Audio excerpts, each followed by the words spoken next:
It's Thursday, and we have so much to talk about and to roast and to laugh about. So grab a delicious beverage. Hopefully, you're wearing something very comfy.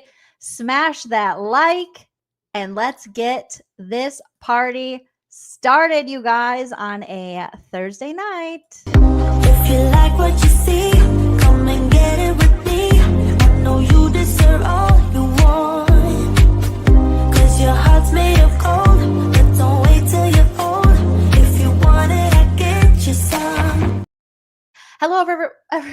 Hello, everyone. Welcome back to my channel, stand-up comedian and pop culture vulture Joleen Lunzer here for another No Offense, All Offense, where we take a look at pop culture news, trending topics, our favorite reality shows, things we love to hate, things we hate to love. Me, as well as producer Prince, are here today. Now, remember, I'm very opinionated, but that doesn't mean that you have to have the same opinion. You are welcome to sound off in the live chat or the comment section if you're watching on the replay crew, and we can just respectfully agree to disagree like Tamra Judge. That's my opinion! It's just my opinion, you guys. Now, we are growing in subscribers, and I do have a warning for everyone as we continue to build the lean team and more people find us. Okay, so I want to just play this short disclaimer quickly. Before I get too many followers, I just want you to know you're not gonna like it here. No, you might not stay around for long. And I know it. This could be your purgatory on Earth.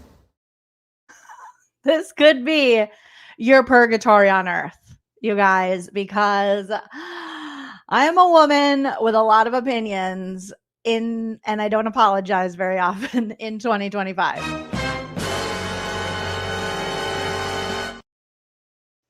So here we go. I'm an Aquarius who's not neurodivergent with ADHD, a recovering alcoholic, and I'm 45 and I'm going through perimenopause. So I'm just letting it all hang out. Pretty soon I'm going to be showing up to the lives without a bra on, just letting them swing low, everybody. Okay. I think I cleared my glasses. How is everyone doing? So good to see you all in the live chat. Hello. Make sure you smash that like if you haven't already. Remember, everything I say today is true except for the parts that are false. Everything is alleged and for entertainment purposes only.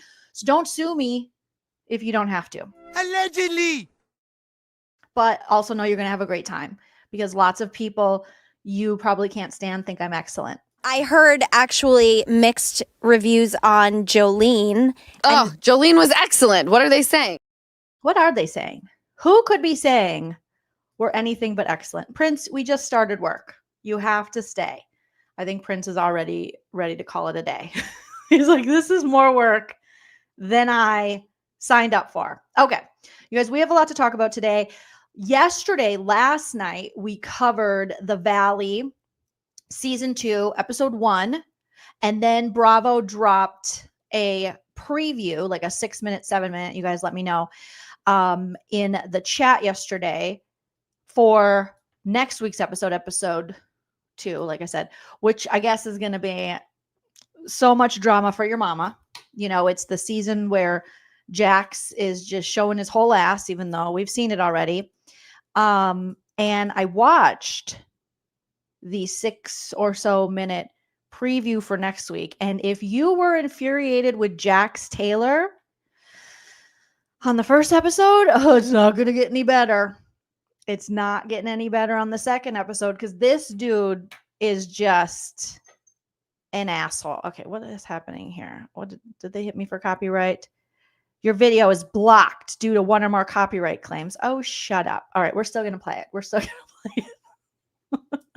Because we are, what do you mean? We're still going to play it. We're going to see what happens. If the live ends, then we will, I'll make a new live and we'll go live again because it's fair use commentary.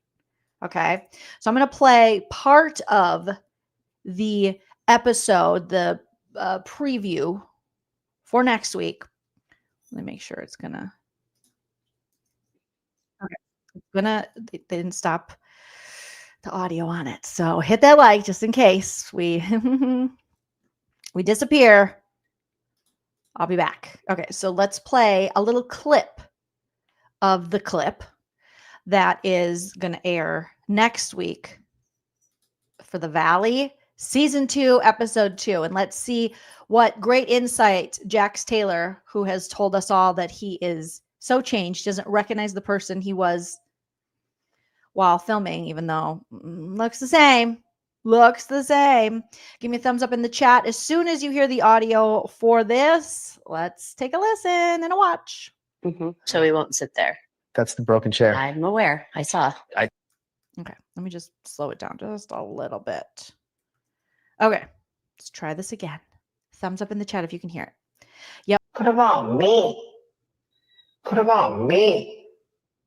What about me? What about me? What about me?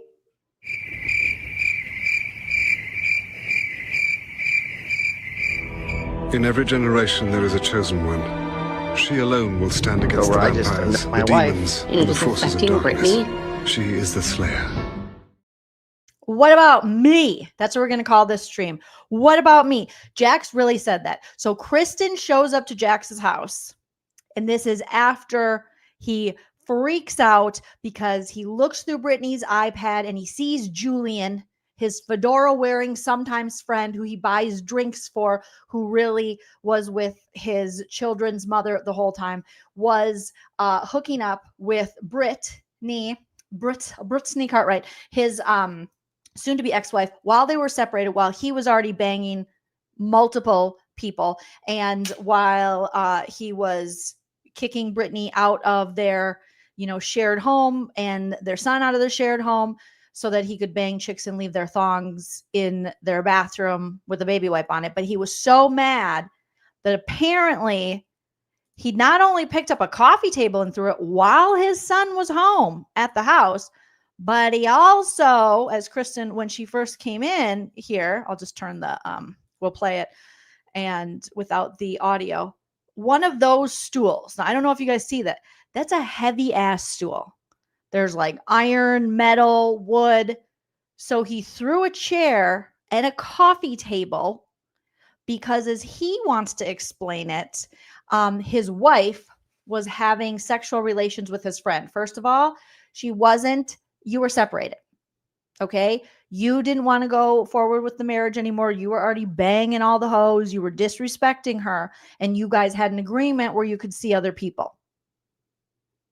But he's going to keep doing these things because he is a narcissist and he is just a horrible human, where he's just a manipulator. He thinks he's a A1 manipulator, but he's really a Heinz 57 manipulator. And so he thinks that saying she's my wife, that's my friend, like, it's, even if that were the case and you were married and she was cheating, that still wouldn't excuse this behavior. That still, what you're doing would be very abusive and scary. So, and he's going with this narrative. We talked about it last night, where he is like, any man in my situation would do this. And now Kristen is trying to talk to him and say, this behavior, like she's trying to go, you have the right to feel upset and angry, but you don't have the right to behave that way. And he's like, well, I didn't do it for no reason. So basically he's saying, I did it because she provoked me. I mean, this is classic, like I said yesterday, cliched abuser language.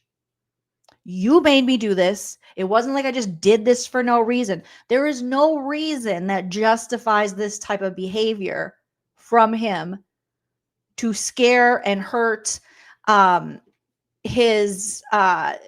Brittany or his son. But he is going to, keep trying to push the narrative that he was kind of pushed to do this, which is insane in the membrane. Oh, yeah. So he threw this stool, which is super heavy and scary. And then he talks about, he hasn't been happy since his son was born. Boo-hoo, cry me a river. Like, you're 45. Figure it out. Go do anything other than whatever it is you're doing. Maybe you're not happy because you're a habitual liar and cheater and you need to get that under wraps. Maybe you're not happy because you're going through coke rage because you just did so much cocaine and now you're coming down, allegedly. Maybe you're not happy because deep down you know that you're a garbage pail kid of a human. Maybe you're not happy because you're not looking at the right things in which to find happiness. But it doesn't matter why you're not happy. You cannot behave this way. So here he is. Just, I didn't do it for nothing. This is the most infuriating part of what we're going to see next week. And let's just play the audio as Kristen is using all of the patience in the world to try to explain this to him. But it's a hard knock life up here. He doesn't get it. Fly off for no reason. There was reason why I did what I did. You're justifying it. No, I'm not justifying it, but I didn't just do it for nothing. Your feelings are valid. You can be pissed, scared, angry. So Kristen's talking to him because she's been to therapy and she's okay. You can be pissed, scared. I'm going to say that it's valid that you would feel upset, but you can't behave this way. And he's like, I didn't just do it for anything. Okay. There was a reason why I was abusive. But it doesn't mean you have to do something about it. I know. No, you don't know. You don't know. You say, I know, but you don't know. He's upstairs saying, I want to work on my marriage. Because then you go with another excuse. Do you notice how Kristen is spelling and look at her face? She's like, oh my God, this is never going to work. Again, this is where we talked about it yesterday. Women cannot help this man. He does not respect women. He abuses women. He shits on women. He lies to women. He manipulates women. He's an asshole. Men. Hello, men in his life. Hi. Bravo men. Hi. Valley men. You got to go over there and you got to put him in his place. And there has to be consequences because he's looking for your approval. And why is Kristen the one going over there? It needs to be the men of the cast because that's who Jax respects more than women. And that's whose approval he's looking for. But here Kristen is, as Jax makes yet another excuse for his atrocious behavior. Chickenhead, thank you for the first super chat of the live. I appreciate that. Yes, alive. And Chickenhead said, Alan Parsons, let's talk about me song. Thank you, Chickenhead. Elizabeth, thank you for the super chat. Elizabeth says, I'm having deja vu. The ending statement of that clip is so reminiscent to an 89-year-old Sandoval's last ending words of VPR. We're problematic and our behavior is reinforced by Bravo. Yes, we're problematic. Our behavior is reinforced by Bravo. Yes. The look on Kristen's face is, how can I reason with crazy? So after she says, listen, you can feel any way you want to, but you cannot react that way. You cannot be abusive because you see something you don't like. You have no right to act that way. And he's like, yes, but she was upstairs and she said, we're going to work on our marriage. And I went on the iPad and I saw all these messages. Good. Brittany, hi, if you're watching. Have you had sex with the sister yet? Because that is what I think we decided as a team, you guys, last night on the live is what we think you should do at this point. Because it seems like he might hold his sister, might be the only woman he holds in somewhat high regard. So definitely try to bang her if you haven't already. I just was like, rah. And You were like, rah. That sounds like a coked out, crazy rage. While your son was there, you were T-Rexing. just started throwing shit. And you just started throwing shit. And then how did you leaving rehab, being forced to go to rehab? Well, the first one, we don't even know if it's a rehab. We'll see. And then being forced to go back. So going to rehab technically twice and leaving early. How did that treat this? Because you say you've worked so hard. What did you do to work hard on not abusing your wife and throwing things when things don't go your way? Okay. Finding out that my friend was hooking up with. And then again, we have a confession of him. And it almost feels like Bravo allowing him to say this and not stepping in, because we've had producers step in before on this show, or I should say on Vanderpumprules. They've broken the fourth wall plenty of times on these shows, and not having someone go, no, you don't get to. Kristen, you just had a scene where Kristen explained it to you why you don't get to use any excuses for your behavior, but then they just gloss over it. He gives another excuse, and then they cut to a diary session of him talking again about another excuse for his behavior. To me, if we weren't, unfortunately, as well versed as we are in abusive guys like this and narcs like this, it appears that you're trying to push the audience in a way in which we would feel bad for Jax, because we're hearing so much from him, and also with his excuses. No one is stepping in and going, no, there's no little, like an intervention type style editing. Just so you know, when someone does this and has excuses, there is no excuse for this kind of behavior. This is abuse. So you have Bravo and you have the Valley making a lot of money, monetizing this shit, and not doing anything to educate the public, not doing anything to, protect women going forward, and just allowing this man to continue. The women are doing the heavy lifting yet again on these shows and protecting, Brittany. Where's the men? Where are they? Oh yeah, they're just kissing his ass and pretending to hold him accountable, but they're not. They're going, let me get him out here. We'll go have a drink. It's okay, buddy. So the women, Kristen showing up, doing the heavy lifting, trying to stop the abuser, trying to get through to him and say no. And then Bravo editing, Bravo producers putting this in with him again, giving yet another excuse.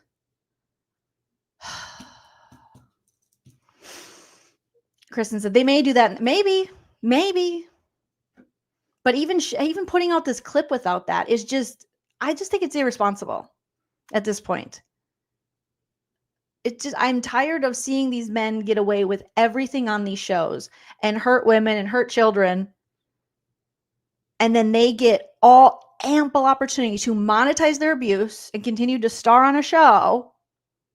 I just did this because I don't think he's a real star, but continue to grow his platform and also give him ample opportunity to make excuses for his behavior and not get checked. There are men that produce this show. Alex Baskin, Jeremiah was a bull. Is Jeremiah, was he? I know Alex Baskin, but I don't know if they got rid of Jeremiah was a bullfrog. Who knows? But they could have stepped in and done something. Even in this clip. And we don't see anything. Okay. With my wife, I was just like, I felt like I was like the Russian in Rocky IV. And then he makes light of it, saying he's the Russian in Rocky IV. You wish, bro. You wish. You're fighting a woman who loves you. I'm not trying to play victim here. Yeah, that's exactly what you're doing. Because I'm no saint. It's not that you're no saint. It's that you're an awful human being and you're an abuser. Marriage, but I thought. But, do you see? I'm no saint, but. thought we were trying to move forward. The only thing you were moving forward is the furniture you were throwing at your wife or toward her, or because, according to you, of her hooking up with your friend. Forward and trying to do it again, and I lost all control. You lost control. You're like 90 years old. Your Botox is older than most of the people who watch this show. And you can't control yourself? This dude is such a loser. And the fact that he's has this network on the show yet again, we know his history. We've seen this shit before. I've gotten to the point though where I just am not happy. Oh no, he's not happy. Oh my God, poor guy. Well, I bet Brittany and I bet Cruz are very unhappy having to live with such a monstrous man that doesn't get his way or is upset about something. He can do whatever he wants, but the minute Brittany goes out and gets a little from someone, then you're gonna freak out and start breaking your household furniture. But he's not happy. Yeah, here we go. So I haven't been happy in so long. Bro, take some Zoloft. Like, I don't know what to tell you at this point. I haven't been happy. The last time I was happy, I think it was when my son was Don't born. you want to be? I would kill to be happy. That part scares me. I would kill to be happy. This dude is going to murder somebody. Okay. Like, no offense, all offense, all offense, all offense. This is a creepy ass dude. I watched too much Dateline, too much 2020, too many murder docs. This dude is the way he said, I would kill to be happy. Ew. Scary. Happy. I hate getting up miserable. Therapist is for to help you figure. And then, go to therapy. And he's like, no, I've been on that road before. I've gone down this road before with. No, you just had the only thing we've seen on the show is, remember when he had that Reiki lady and he was like flirting with her and being wholly inappropriate. He's like, Brittany, get out of here. I'll meet with my Reiki. Therapist, I have everything going for me. But he's been on the road with therapists. Clearly, nothing will work for him. He's so smart. He knows everything. And he has everything going for him. Just can't be happy. Just can't be happy. Well, then go and disappear. Because if you're just going to make other people's lives miserable at this point and abuse them, and you're not going to do anything about it, then go away. Go be miserable by yourself. Miserable. I'm like, I don't want to live here anymore. I don't want to live here anymore. I want to miss my sister. Where's my daddy? What a fucking baby. I miss my sister. And I miss, why isn't my dad here? He just wants to throw every excuse he can. Every excuse. He uses his son as a human shield, so he doesn't, so there's like less accountability on him. And he's afraid of how the public, how we, the viewers, are going to react to his abuse and seeing it firsthand and having it described to us. So he's been shielding it with his kid, who Brittany says he doesn't even go to the appointments. His son was just, diagnosed. So finally he has a diagnosis. They can move forward. He was diagnosed with autism. And Jax, according to Brittany, has never been to any of the appointments with Cruz. He doesn't know anything about it. Yet he goes and does these interviews where he says, my son is the only thing I live for. And yes, with the autism diagnosis, first of all, he talks very negatively about autism. He's a regular RFK Jr. about it. Okay? Just add into the stigmatization of it. Just gross, uneducated, stupid, kind of the same thing, but you know where I'm going. And just looking like a whole gravel-voiced asshole like RFK Jr. about autism, about his own son. And then says that he's going to use his platform to talk about autism. How can you talk about autism when you don't even know anything about your own son's autism? It's a spectrum, bro. You don't even go to his appointments. But yet you're going to become an autism influencer and you're just doing that because you are so self-absorbed that you just want to be out there and again have like a shield with autism. Like, you can't criticize me because my son's autistic and I'm going to talk about autism, but you don't even take the time to go to your own son's appointments.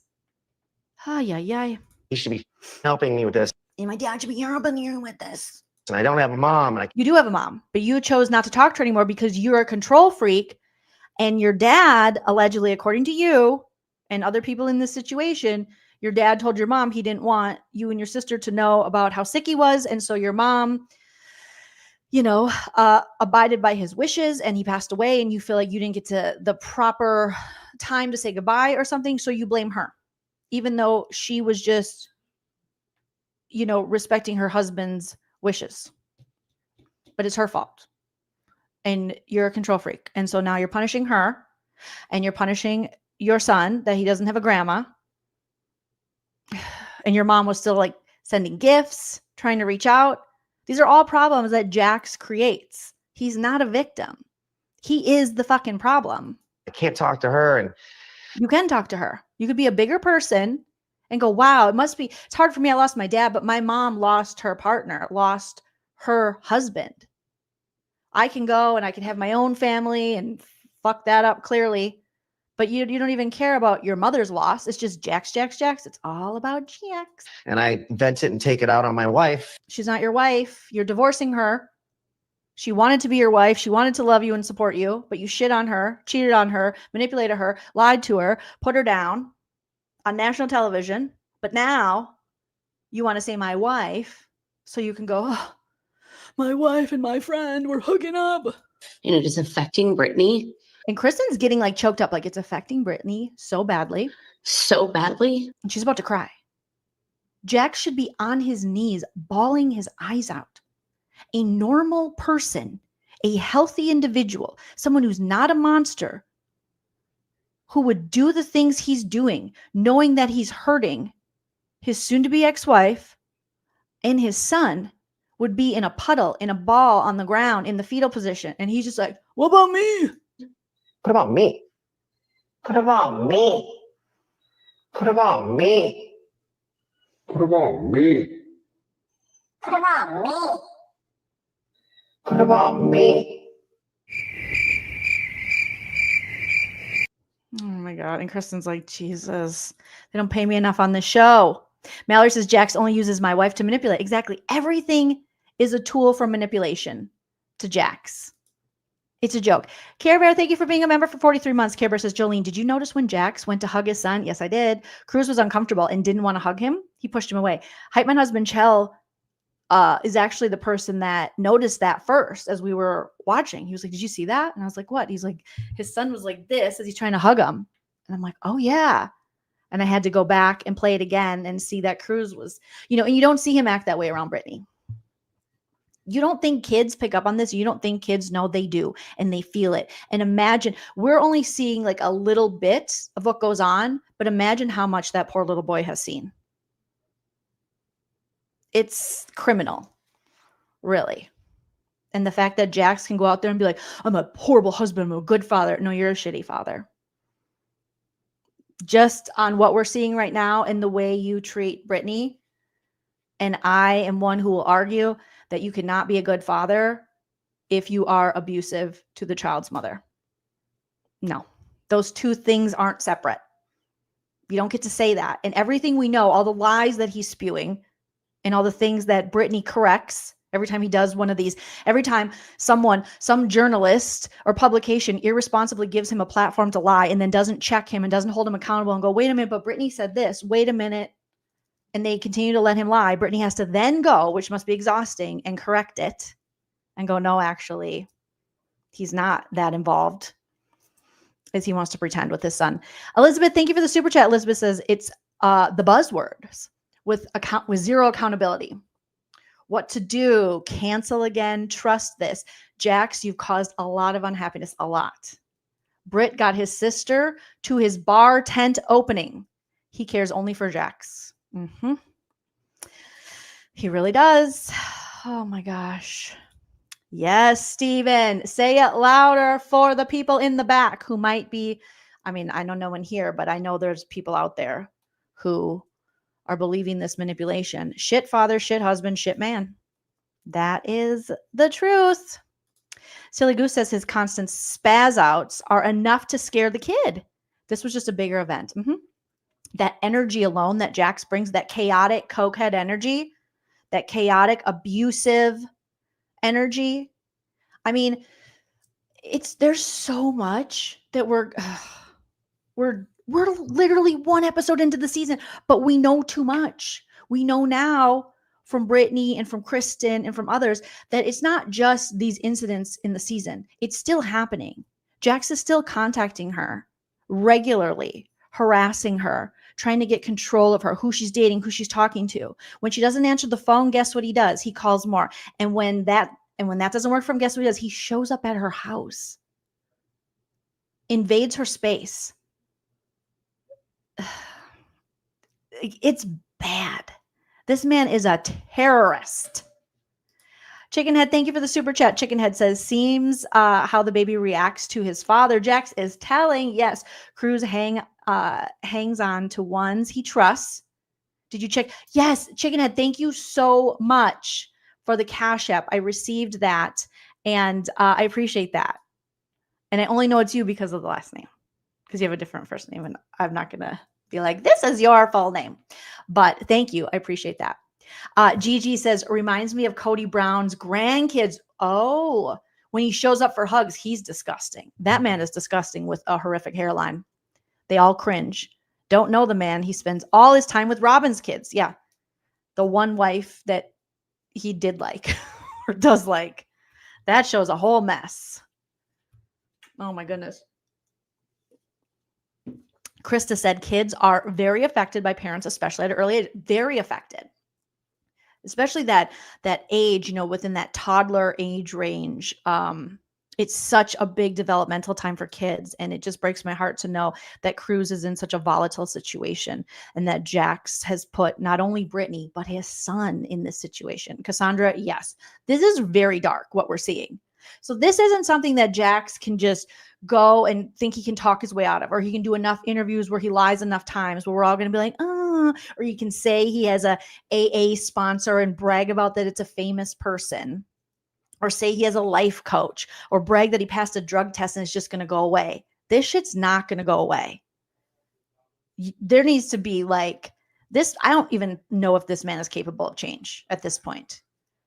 But after this season, because I know, they already filmed it, I just feel as though we'd never need to see Jax Taylor, Jason Cucci, whatever his real name is, on our TV screens ever again. Tiffany Pollard was right about this man. He is a whole demon. When Janet talks about Zach being demonic, it's Jax. Jax is a demon from hell. He's a hell beast. Botoxed hell beast. Fucking gross. Steven says, it's like any man who's worked for Lisa Vanderpump is trash, except for Peter.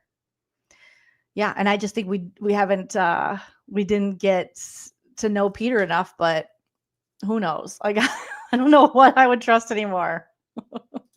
Pia says, and who knows how many times that little boy of theirs hasn't seen Jax attack. Yeah. It's really dark. And this show, and I've watched some interviews with Alex Baskin-Robbins and talking about how this is, this season of The Valley is like, I don't know the word he used, but like the craziest season of television ever. This isn't the kind of television we want to watch, and you, Alex Baskin-Robbins, don't know how to handle these situations, because even with the Sandoval situation, you shit the bed so hard on this with pushing for a redemption arc and acting as though Sandoval was owed it just to be swept under the rug and the friend group to just pick him up and accept him again, and to not respect Ariana's boundaries to save Sandoval from himself. I fear that he's going to do this same thing with Jax. And it's just not worth it. Yuck. Yeah, that's a good point, Bonnie. Peter slept with all the ladies. So, Steven, you might have to take that one back. I know you were wishful thinking, but he slept with all the ladies while he was their manager, coming from a position of power. Literally, he was the manager when he was, and I think, will he be on the new Vanderpump? And we might see him do that again. Mallory says, luckily Jax is gone for most of the season. That's an upside. Thanks, Mallory. That's really nice of you for reminding us, because I forgot that. Yeah. But they filmed for a while, though. I feel like they're going to make sure Jax comes back. But maybe. Yeah, Heather says crazy isn't the appropriate word for this. Dark, abusive, scary is more like it. And I don't know. I was paraphrasing, so I'm not sure what word Alex Baskin-Robbins used, but we know Alex Baskin-Robbins. I know everyone wants to go, he's so talented, he has these great shows, but I'm just not a fan of how he handled VPR. And now with this stuff on The Valley, I don't like it. No, Sankey. Well, he's gone because he had to go to rehab, where he gets diagnosed with bipolar or something, because this man allegedly had untreated bipolar for years. But I don't know if until he came back from that and until later in the year or early this year, if Jax really admitted to having an issue with drugs and alcohol. And he'll say he doesn't have an issue with alcohol. It's just the cocaine. But the cocaine, he only does coke when he drinks. And he only does drink when he does coke, you know. Oh my gosh.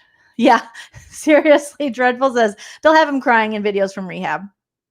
And he went for what, 17 days? I mean, 17 days. I've had my period for longer than that. Like, you're not going to learn nothing in 17 days. 17 days? When you've been snorting coke for 20 plus years, you think 17 days? You've been a whole monster, a manipulative piece of shit, abusive, lying, cheating, stealing bastard. In 17 days, done. Done. Yeah, and it's something they forced him to go to, at least. And Brittany had to, you know, like she said, she really had to reach out to get him back in there because he was still being a monster. And still is. And yes, and what kind of rehab? He had his fucking phone. Oh my God. Steven says 17 days doesn't even get you into the jury house on Big Brother. Good point. It doesn't. Okay. 17 days is his second rehab. Which one did he go to for like 3 days or something? It's all, at this point, the guy lies so much, I don't even know what to believe. And then Brittany has to come and clear up his lies. And then, but he's saturating the market with these interviews full of lies and propaganda and manipulation that it's almost like you can't keep up with what the facts actually are and how many times he went to rehab and how long and it's crazy. But yes, like Graphics say, he's just a work in progress. He's just a very elderly work in progress. Who's like, what about me? What do you mean, what about you? In that moment, I would love to know what you meant, Jax. What about you as you're abusing your wife and terrorizing your child? What about you? Huh? Like, really? What? What were you hoping for? What are we supposed to care about? Mallory says the fact that Brittany is reporting currently his behavior hasn't changed exactly. While he's saying, remember, this was a year ago, guys. I'm a very different person. I'm better. Is so fucking Jax. He has not changed. No, he's still lying. He's still trying to manipulate the public because all Jax cares about is fame and money. That's it. It wasn't until he was threatened with his job that he went back to rehab. Michelle says Max is pitching a new show. What? Max like Lisa Vanderpump's son or Max like HBO Max? Celebrity AA. If you're a celeb in AA, are you saying Jax is pitching it? Jax is probably pitching that show. And they're like, it's called Alcoholics Anonymous, Jax. And he's like, yeah, what's the point? The anonymous part? Huh? And he'll drop your name. Yeah. I need to have that clip. I don't have it in my little clip arsenal here. Have some remorse. Have some sensitivity. These are the kind of guys that Bravo loves. I am all God. And Jax is just sitting there like, what about me? What about me? And we're like, we don't care. We do not care.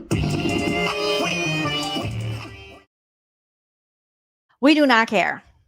All right. This is who Jax is until further notice. Anything he says, any press he does, anytime he tries to lie and gaslight the public that he's better, we know. Ariana called this years ago. This is a pattern of behavior. This is who this person is. These aren't mistakes anymore.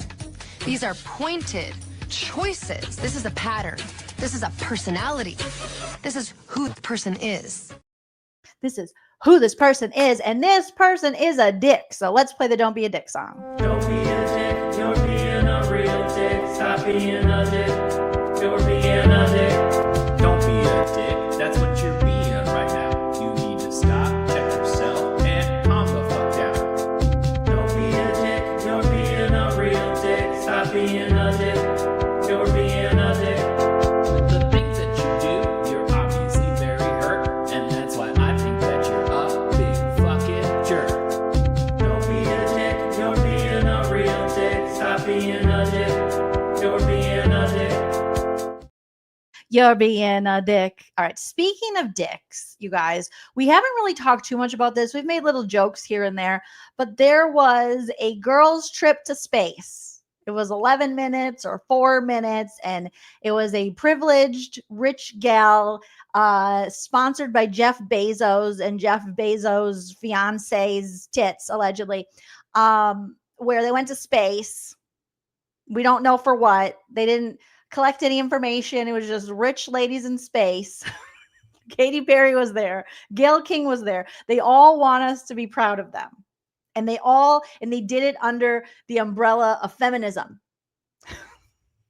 And the feminists, like myself, are like, no, you don't. No, just because women went there doesn't. What are you talking about? What did you do? What information did you collect? How was this trip an exploration into space? How is it going to help anyone? How is this just not another gross showing of how in 2025 the oligarchy is alive and well, and that rich people can just do whatever they want while people are literally struggling and suffering and losing their rights and getting deported? You guys want fucking pats on the back because a billionaire shot you up into space to hang. It's crazy. Okay. Now, Katy Perry is one of the most insufferable humans, I think, at this point, right? Gail King is there with her on this one. And she just the way she describes what happened and what's going on. You know, all the money, all the resources they use, all the emissions that, you know, came out in this mission. And they just have no self-awareness. It just goes to show that these rich people and a lot of, you know, people that just have this like gross amount of wealth and celebrities and stuff, they're so out of touch with just the American public. And that's why so often Americans are like, shut the fuck up when you talk. Rich people in general, like, shut the fuck up. People literally can't afford groceries. Women are losing their bodily autonomy. They're trying to pass legislation where married women can't vote because they're going to be required to have 2 forms of ID that show the name they were born with, yet within marriage and the patriarchy, you know, we're told to change our names to our husband's last name. And then once we do that, we then go get our ID. It's nobody cares about rich people in space. I don't give a fuck. No, I'm not proud of you, Gail King. Shut up. Shut up. Okay, so let's listen to Katy Perry reflecting on her mission to space to save humanity. And they're hiding behind feminism and women empowerment. Which women were empowered besides these rich chicks by doing this? Does anyone know? And they think they're astronauts. They did like 2 days of training. Like they literally said, I think it was like 2 days of just, you know, I don't know what kind of training it was. But literally, I worked at a gas station in college and we did more training than 2 days to like clean bathrooms and go ahead on pump 11. Like, what are you talking about 2 days? They're treating this like a fucking Dove commercial in space.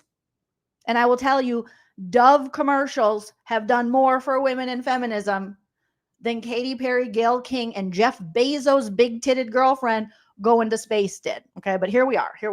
Let's and isn't Jeff Bezos' girlfriend, fiance, isn't that the one he cheated with on his wife? Feel free to correct me if I'm wrong. But let's see what the humanitarian, I don't know, feminist Katy Perry.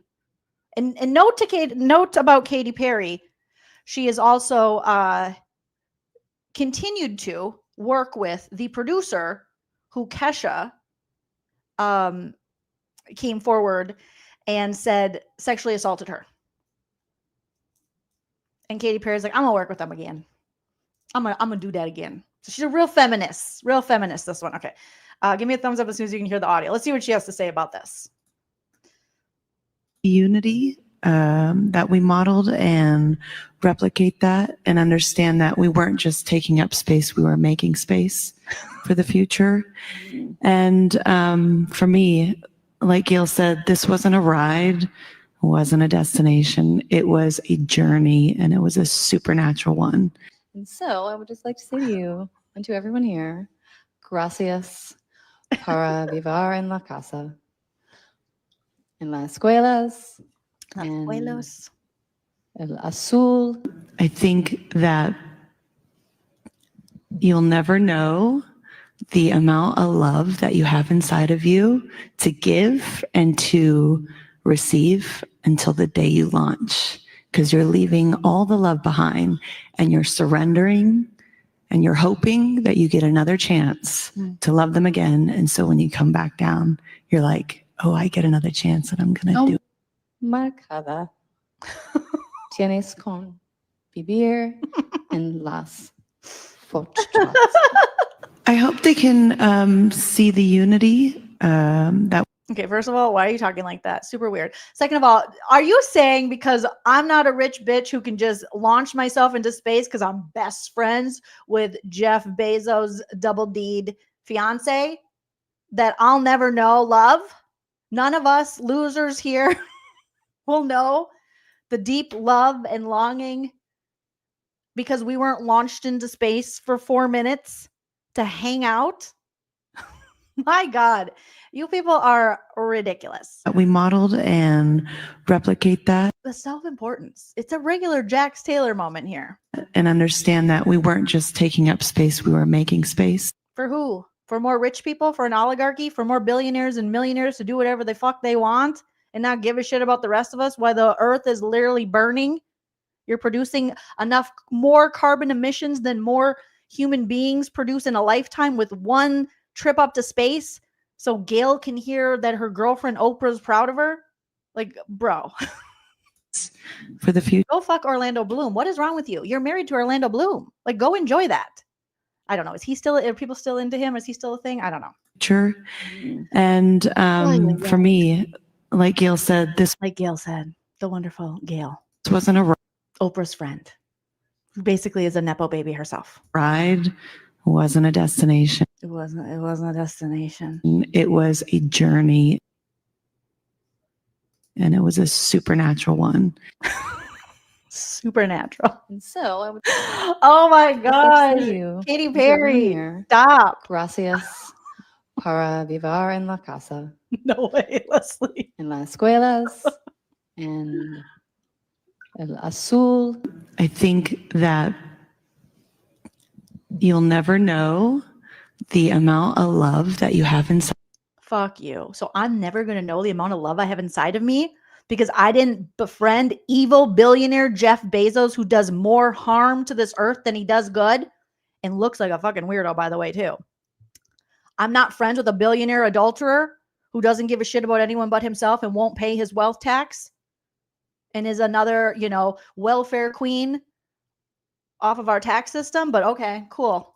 Side of you to give and to receive. To give and to receive. That sounds like sex. What are you talking about, Katy Perry? No wonder your song lyrics are so stupid. Until the day you launch. Until the day you launch. What? Because you're leaving all the love behind. Whose? What? For 4 minutes? Oh my God. And you're surrendering. To what? And you're hoping that you. Someone they wrote in this video, she was in space for 7 fucking minutes. Get another chance to love them again. And then she came off the spaceship or whatever the fuck it was. And she kissed the ground. And you know how much mathematics is used to go up there and then come back down? What a waste. And I'm not even good at math. But that's a lot of wasted energy to put these blowhards up into space when you could have just probably powered it with the power of their own self-importance and egos. So when you come back down, you're like, oh, I get another chance and I'm going to do it.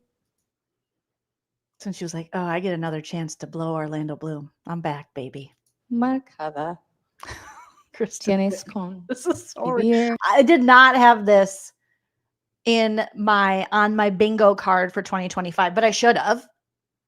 that annoying, rich, privileged pricks were going to look for us, the American people, to pat them on the back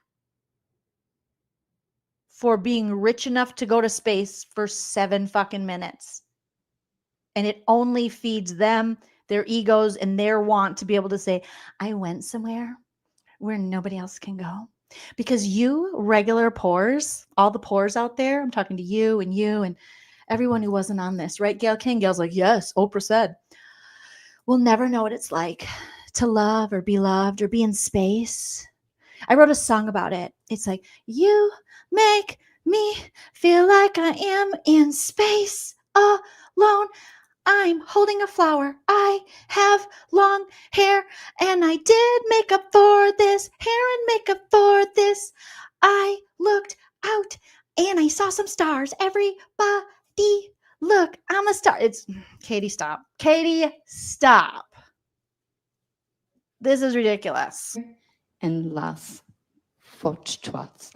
Yeah, we I hope they can see the unity that we modeled. It's not. This is not unity. This is just an oligarchy. And it's gross. Katy Perry.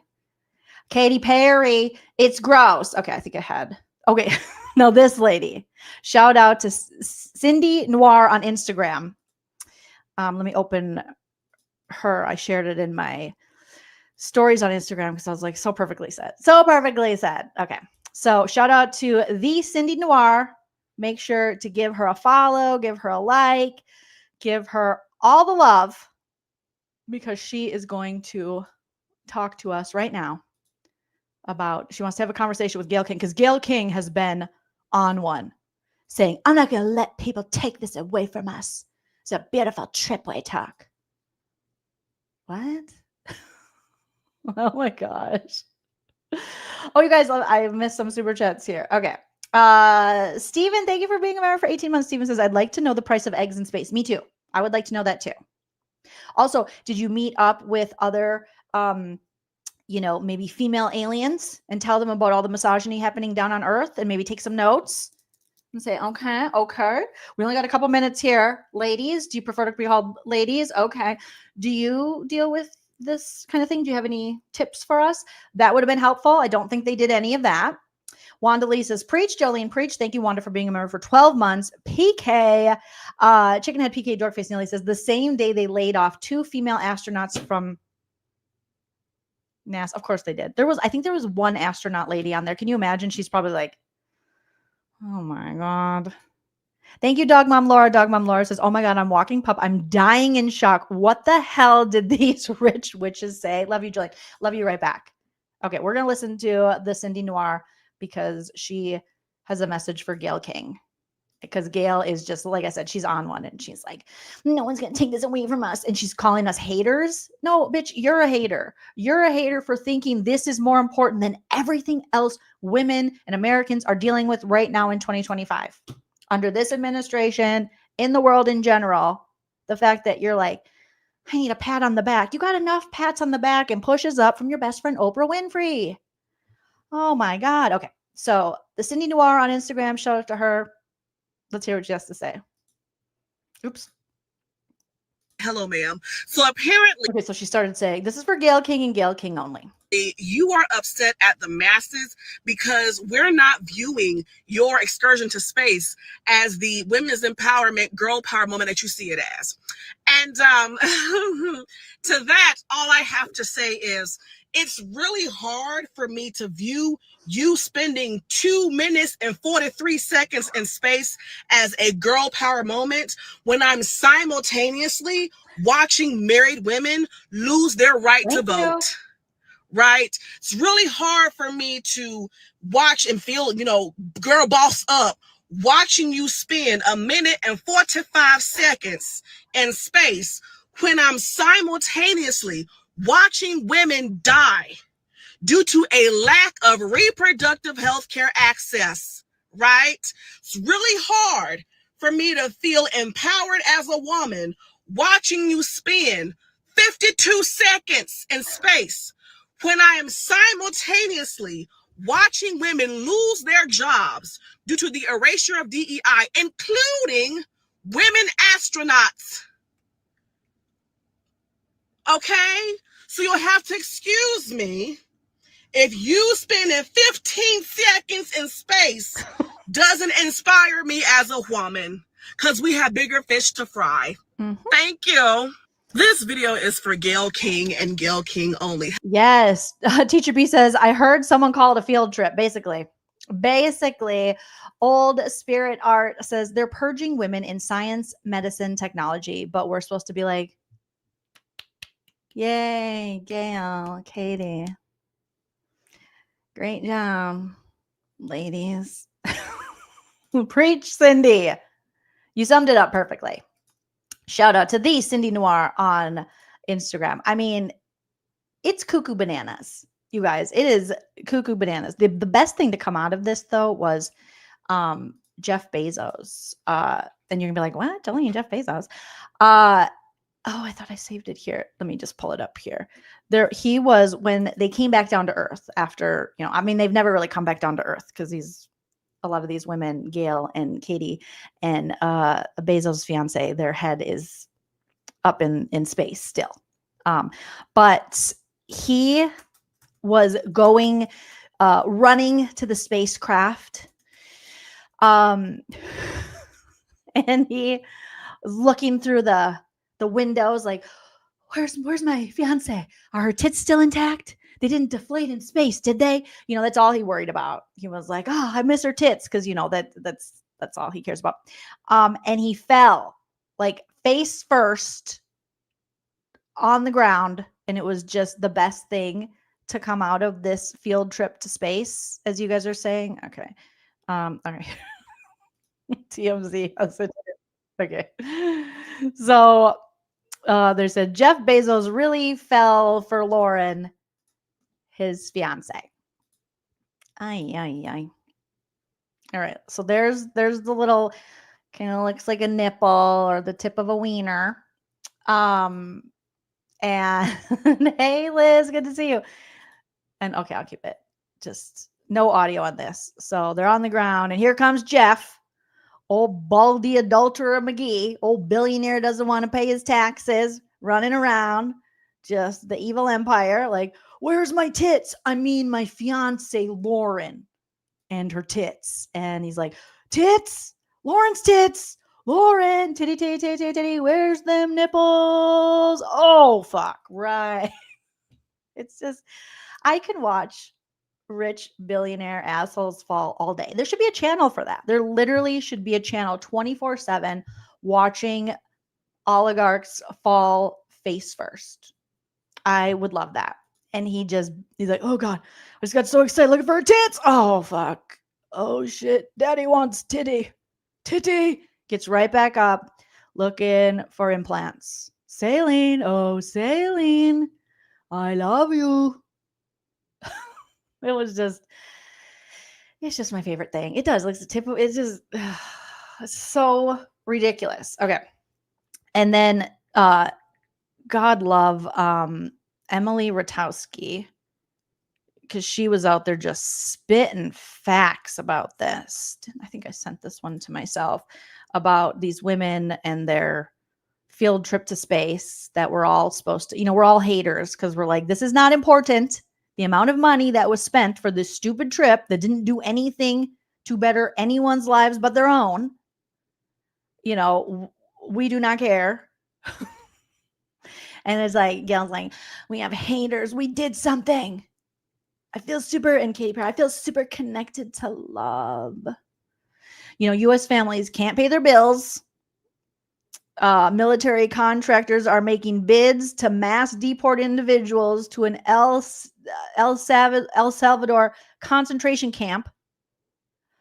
Constant attacks on institutions and democracy. But the rich psychopaths are like, I feel super connected to love because I went to space for like 2 seconds. And you guys will never know what it's like because you're so fucking poor. That's all they're doing is just rubbing it in our face that literally they can just buy their way into space. Okay. So not everyone, according to Entertainment Tonight, is over the moon about Blue Origin's space mission. What a dumbass name. Blue Origin. Okay, let me share this here. Olivia Munn, Emily Ratajkowski, yes, Ratajkowski, because the J is silent. She has a Polish last name. Amy Schumer and Olivia Wilde have shared their opinion on the 11-minute all-female trip to space on Monday. So it's 11 minutes, but they were actually up there. I think they said like 4 minutes or something. Why, Olivia said on the Today Show with Jenna and Friends. Space exploration was to further our knowledge and to help mankind. What are they going to do up there that has made it better for us down here? Well, nothing. But we have to praise them. I have to praise you like I should because they're rich and famous and they're used to getting their ass kissed. And then Amy Schumer mocked the trip Monday morning on her Instagram. And she was saying, guys, last second they added me to space and I'm going to space, the comedian shared online. While Emily Ratajkowski called the trip disgusting. She said, look at the state of the world and think about how many resources went into putting these women into space. What was the marketing there? Emily shared on TikTok. What was it? And so here are the women that went in the front. We got Bezos' fiance in the back, Katy Perry and Gail King. Okay. Here was. That's intelligent. Like, this is beyond parody. Thing that you care about Mother Earth and it's about Mother Earth and you're going up in a spaceship that is built and paid for by a company that's single-handedly destroying the planet. Yeah. Look at the state of the world and think about how many resources. Amazon. Guys, last second, they added me to space and I'm going to space. I'm bringing this thing. Guys. What are they doing? Like, why? You know what I mean? Like, I'm just saying this. Okay, I know this is probably not the cool thing to say, but like, there are so many other things that are so important in the world right now. Like, it's not. They aren't asked. I mean, there's one astronaut. But like, what are you guys gonna do up in space? What are you doing up there? I mean, by the way, they're going for 11 minutes. They're going for 11 minutes. They're going up. I think they're gonna float around. I mean, even the Bush daughters calling you out. And you notice how they all were in like full glam hair and makeup. And I think Katy Perry was quoted as saying, I would love to take glam with me. She is more delusional than a Real Housewife. On the little, so and you're on like Magic Mountain. Like you're just going up Space Mountain. I mean, Space Mountain, Magic Mountain. Yeah. It's like a ride. More appropriately, Space Mountain. Space Mountain. Well, it is. I love Space Mountain. And it does feel like you are in the stars and the galaxy and in space. And they could have just done that. Yeah. Because Space Mountain, actually, I think that does more good for the universe. You know, less carbon emissions. Someone, you know, gives people jobs. People work there to put you, okay. Yeah. Yeah. I don't, space exploration was to further our knowledge and to help mankind. Not anymore. Now space travel and space exploration is just to get rich people up there because they had to go check out the spot they're going to go to once, down here's all ruined and then they're leaving. Because isn't that always the talk with the rich people are going to get on a spaceship and they got a planet for rich people. Once all the billionaires and oligarchs ruin it down here, they're going to go ruin somewhere else. And then we're stuck down here like, help, such a mess. Mean, what are they going to do up there that has made it better for us down here? I don't know. I mean, I don't know if like all that rocket fuel is good. I mean, this is a lot of resources being spent on. Stop being so logical. What? Okay. I follow this person on social media, on the Twitter. T Waters says getting off a commercial flight in 2025. Isn't that the truth? Because a lot of them going down. Ay. Oh, Lord. just a freaking mess. This is this is ridiculous. Oh my goodness. All right. Okay, let me show you some pictures of Katy Perry getting off the spacecraft after they went to space. We're not just going to space. We're making space for other rich, delusional women. And if you're a woman and you're not supporting us, you're a fucking sexist monster. So here they all are in space. Let me share this. In space.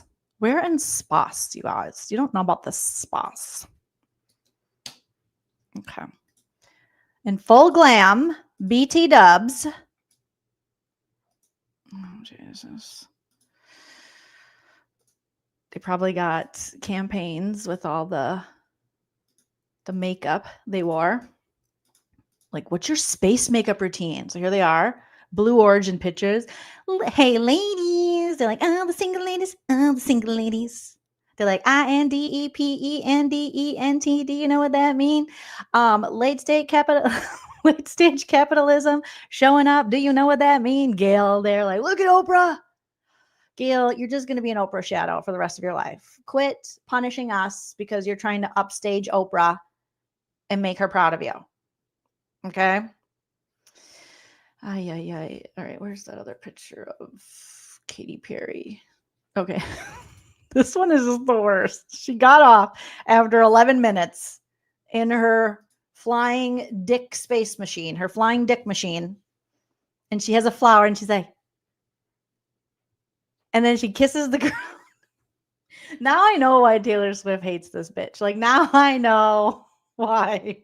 Which songs, I can't think offhand, but isn't there, oh my God, which songs of Taylor Swift is about Katy Perry? What song of Taylor Swift is about Katy Perry? I never realized how insufferable. So Taylor Swift's song Bad Blood is widely believed to be about her feud with Katy Perry. Get her, Taylor. Swift alluded to the inspiration behind the song in a Rolling Stone interview, saying that it was about a fellow female artist who tried to sabotage an entire arena tour by hiring a bunch of people out from under her. While Swift never explicitly named Katy Perry, the timing and details of the interview, along with the lyrics of Bad Blood, strongly suggest it was about their rift. Now we got bad blood. That's a really big problem because you think you did something because you paid to go into space. And she's like, I love Lauren and Jeff Bezos who funded this. They're like the best. Katie, you are the worst, girl. So shout out to Kesha, who, just so amazing. Wendy's. All right, you guys. Wendy's got in on the action because they like to be a little snarky on their social medias. And I'm here for it. So Wendy's did this.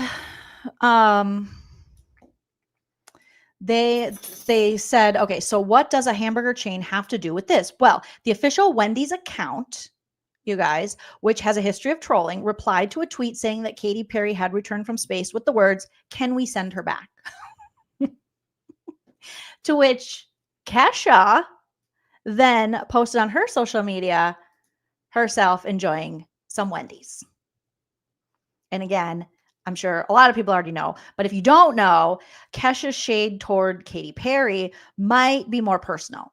And it is, because last year, Katy Perry reconnected with producer Dr. Luke for her album 143. I can't even name a modern Katy Perry album because I don't know.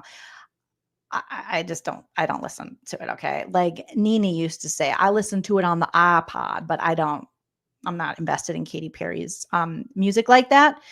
But okay, I guess 143. And once I saw her as a judge on American Idol, I was like, what? I'm like, oh, this chick is interesting. So she reconnected with producer Dr. Luke for her album 143, marking the first time the duo behind hits like Teenage Dream and Hot and Cold reconnected since Kesha accused Luke of sexually, physically, and emotionally abusing her in 2014. Hi, it wasn't until 2023 that the two parties settled, with Kesha writing that only God knows what happened that night, and Luke maintaining his innocence. So according to Katy Perry's camp and Katy Perry's interview she did in 2024 with Call Her Daddy, Alex and Call Her Daddy podcast, she dodged a question about their work together, her and Dr. Sex Offender Luke, allegedly. And hasn't spoken about the controversy since. She said, I understand that it started a lot of conversations, and he was one of many collaborators that I collaborated with. But the reality is, it comes from me, Katy Perry said. The truth is, I wrote these songs from my experience of my whole life going through this metamorphosis. Oh my God, she's always going through a metamorphosis. What is going on? Can you just have like a regular Thursday? Going through a metamorphosis. And he was one of the people to help facilitate all that. Oh, yuck. I don't know, but from where Katy Perry's sitting, there's no reason for her to work with a man who's accused by one of her peers, another woman in the industry, a man who's been accused of physical and sexual assault. Katy Perry, you could work with so many other people. That just shows how much you don't care. I don't know about you, but I would choose not to work with someone who is accused of such things. She's like, he's a very close friend. And I don't know about you, but I choose not to have close friends who are alleged sexual assaulters. That's just me, though. Maybe I'm wrong. But oh my gosh. Yes, how much for in-flight headphones? Susan wants to know. Araceli, thank you for the super chat. Araceli says, I just saw a TikTok where they tell a story of Katy Perry was in a dispute with nuns. What? Over a real estate sale. And the 89-year-old passed in what? Like the nun was 89 years old and she passed away while they were in court? Like while they were tangled up in this dispute, or while they were literally in court talking about this? That's crazy. I'm going to have to find that. But that kind of tracks with what I'm seeing from Katy Perry. It's just all about that lady. Katy Perry just gives me a lot of pick-me energy. And just like, oh, well, it didn't happen to me. Oh my gosh. She doesn't have the sense God gave to a head of lettuce. Old Spirit Art said, I've never heard it put that way. Oh my gosh. She bought or tried to buy a convent. What? Why is she trying to buy where the nuns live? Leave the nuns alone. Okay? Go bother the priests. They're the sexual predators. Real Housewives of Space, Mr. Human says. Not. Valerie says, in the tune of 22 by T Swift, I don't know about you. I wouldn't work with Dr. Yeah, I don't know about you, but I wouldn't work with Dr. Luke. Oh, that's good. That's good. I like that. I like that. Oh, bad blood. I got bad blood with Katy Perry now. I'm going to write a song about her. It'll be shitty. It won't be good like Taylor Swift, but oh my God. Eat the rich. We're going to have to eat them all. We're going to have to, you don't want to say free Luigi, but then it just comes out of your mouth and you're like, what? Jokes, kidding. No, jokes, satire. Come on, guys. Seriously. Why would you guys say that? Graphic says, that's what I was thinking. And Michelle says, oh, yeah, she screwed over old nuns because she was taking over their old nun property. My husband's auntie is a nun in Mexico. She better not have tried to buy their convent. I'll be pissed. Michelle says, also bought house from when he was fresh home from the hospital. What? On meds? She bought a home from someone when they were fresh home from... Oh my God.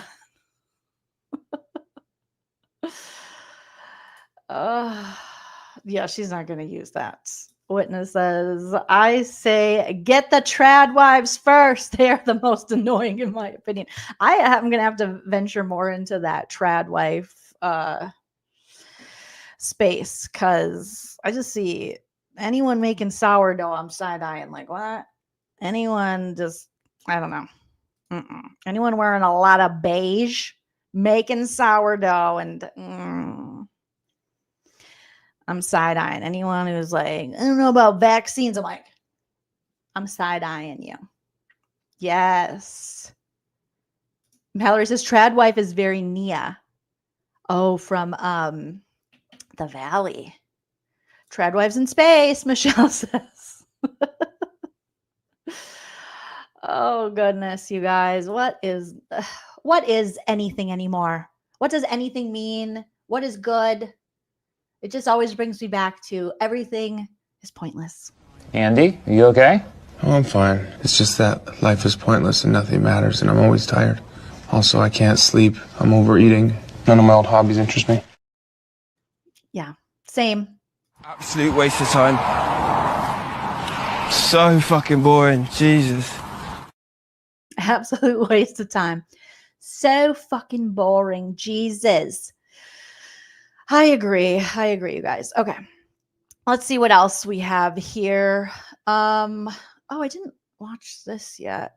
Okay. Let's talk about, oh, we have the Joe. Okay. We already talked about the Joe thing yesterday. Okay.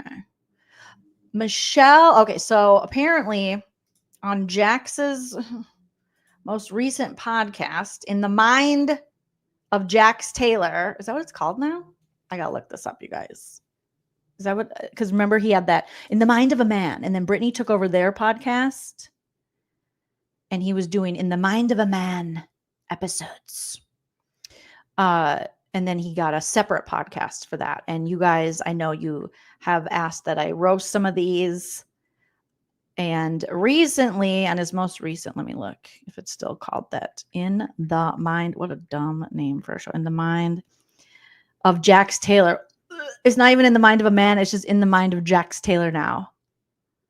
Sir, nobody wants In that mind. That is the pits of hell. That's hell. Oh my God. What the hell? The Valley is a vibe with Tom Schwarz. All right. Let's listen to this idiot. We'll listen to part of it. Because apparently he revealed in here that Michelle's boyfriend, that creepy guy who looked like Cracky Wolverine, allegedly. In this picture, I'll tell you. This one. This is the picture we saw in episode 1 of The Valley. And I was like, okay, good for him. Good for him. You know, oops, let me show. Let's do this. Present. And this one. I was like, okay, good for Michelle. Good, good, good. And then when he was at the party, at Brittany's all-white party on the rooftop, he was creepy. He looked super creepsters. Okay, let's listen to this clip here and see what Jax said. Really awkward being there, the only one not drinking from the cast. And I noticed that Jesse and Aaron got into a little scuffle. In fact, I noticed that Aaron fell on the red carpet. He fell, and Jason had to pick him up. He was blitzed. No. Yeah. He seemed It's fine. all over the tabloids today. And it got picked up. He seemed fine when I talked to Jesse him. sent me all the stuff today. He's like, Us Weekly, all these Bravo blogs, whatever, picked up the fight or not the fight. I guess it wasn't a fist fight. It was an argument. And then the fact that he was hammered and he fell on the red carpet. So I'm not really spoiling anything. Like I said, it's Wow, Jax is taking quite a lot of delight as someone who's not even, sober himself, or if he is, he's acting a lot like a dry drunk and hasn't really been without substances. He's taking a lot of delight in describing someone else's intoxication and behavior. the tabloids right now. So he fell. Jason had to pick him up. And then there was some arguing going back and forth. And Jesse was there, but he was there by himself because Lacey was not feeling very well. But it was an interesting dynamic. What is up his nose? I mean, I know it's like cocaine, but sir, my God, as someone who has seen her fair share of ENTs and has quite a bit of nasal issues, this man is like a whole deviated septum. I think I was feeling the love, but I could see that. Yeah, I could feel the tension between Jesse and Michelle. But, It's a tough situation they're going through. Obviously, everybody knows that Brittany and I are going through what they're going Yeah, why are you talking about someone else's situation? Nobody wants to hear from you even on your own situation, let alone someone else's situation. Have a little bit. I mean, he has no self-awareness. And Schwarz, who are you to talk on anyone's relationship? You are the the biggest baby man of them all, just letting these toxic dudes like Sandoval and Jax talk mad shit about Katie Maloney when she was your wife. Going through. Theirs is a little bit different. You know, she's moved on and she's moved in with her boyfriend, living in a house and everything that. And I think they're still kind of butting heads on certain topics. Anyway, it was really awkward. Oh my God, blow your nose. Being there, the only one not drinking from the cast. It was really awkward being there, the only one not drinking. Oh God, Jax. I know he's an expert now. Old Spirit Art, you're killing me tonight. I love your comment. Says he blew out his nose with that coke, that cocoa. I love the cocoa. Wasn't that a song? I love how'd that go? I want the cocoa. Give me the cocoa. Now I got to remember that. The cocoa. I snort the cocoa. Hi, Jim. Jim said, I saw some article saying Schwarz is back on the market. And I was like, is it on clearance? It should be free. Like it should just be, it should be retired at this point. Expired. Like we don't make that anymore. But yeah, apparently he's back on the market. But technically he said there is somebody, but they're not exclusive. But remember, he was dating a very young, another like fetus woman who way too young for him. Someone he was old enough to be her grandfather. And they're not together, which is why Joe Wenberg came out of retirement. She's never retired and was talking about T-Money and how people, she believes, the evil forces of Hollywood forced him out of that relationship, but they were in love and she wants everyone to know. And we're like, what, who, when, where, what, why? I only knew you as squatting in his house and you two looked unbathed and squatting and harassing Katie Maloney. I don't know anything else about this. All right, so let me just pull up. What are we at? An hour 22. Yeah, not T-Money, T broke. You guys are killing me. Okay, so let's, but it's horrible to hear that the blogs and the tabloids are reporting that Michelle Lawley's new boyfriend called her a hooker at the premiere party. What did I say? What did a lot of us say yesterday? Looking at that man in the first episode, he was creepy looking. Okay, you can't always judge a book by its cover, but sometimes you can. And with that one, oh, hell yeah. He looked like cracked out Wolverine. And when he started having an opinion about her and Jesse's daughter, I was like, who are you, sir? What's going on? All right. Excuse me. Let's listen to a roast a little bit before we wrap up for the evening of Jax Taylor and Tom Schwarz in the mind of Jax Taylor, the worst podcast to ever exist. Again, proving that not everyone should have a podcast.